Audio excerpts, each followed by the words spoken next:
Livrons-nous donc, sans crainte, à l'impulsion de l'opinion publique. Loin de redouter, invoquons sans cesse le contrôle universel.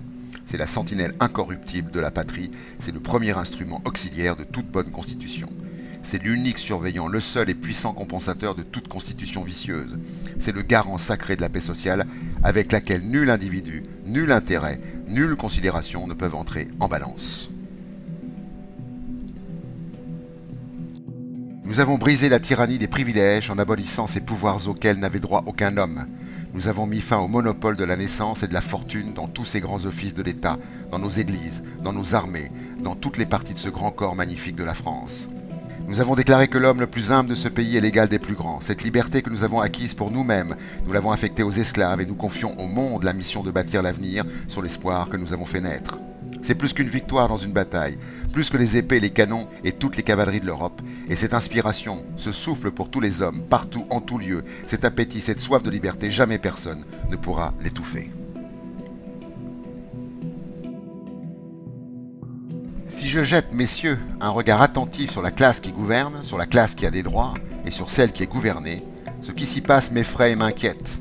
Et pour parler d'abord de ce que j'ai appelé la classe qui gouverne, et remarquez bien que je ne compose pas cette classe de ce qu'on a appelé improprement de nos jours la classe moyenne, mais de tous ceux qui, dans quelque position qu'ils soient, qui usent des droits et s'en servent, prenant ces mots dans l'acception la plus générale, je dis que ce qui existe dans cette classe m'inquiète et m'effraie.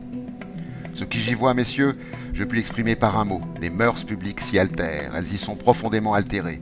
Elles s'y altèrent de plus en plus tous les jours, de plus en plus aux opinions, aux sentiments, aux idées communes, succèdent des intérêts particuliers, des visées particulières, des points de vue empruntés à la vie et à l'intérêt privé. Méditez ceci, en effet, sur cette terre d'égalité et de liberté, tous les hommes respirent le même air et le même droit. Il y a dans l'année un jour où celui qui vous obéit se voit votre pareil, où celui qui vous sert se voit votre égal, où chaque citoyen entrant dans la balance universelle sent et constate la pesanteur spécifique du droit de cité, et où le plus petit fait équilibre au plus grand.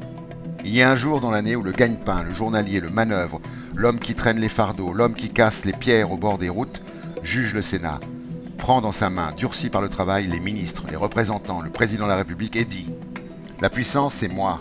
Il y a un jour dans l'année où le plus imperceptible citoyen, où l'atome social participe à la vie immense du pays tout entier, où la plus étroite poitrine se dilate à l'ère vaste des affaires publiques, un jour où le plus faible sent en lui la grandeur de la souveraineté nationale, où le plus humble sent en lui l'âme de la patrie. Ou bien, il faut dire que le suffrage universel est en vérité bien gênant. Il faut dire que l'on ne peut pas gouverner avec un pays où tous ont la prétention de se connaître aux affaires publiques, de s'y mêler et d'y peser pour leur part individuelle de souveraineté, quel que soit le degré de leur lumière et de leur intelligence. En vérité, la politique va devenir tout à fait impossible, et il se trouve pas mal d'hommes d'État assez enclins à prendre leur très réelle compétence, leur très vaste intelligence comme une fin de non-recevoir contre la participation du plus humble au droit et à la souveraineté politique.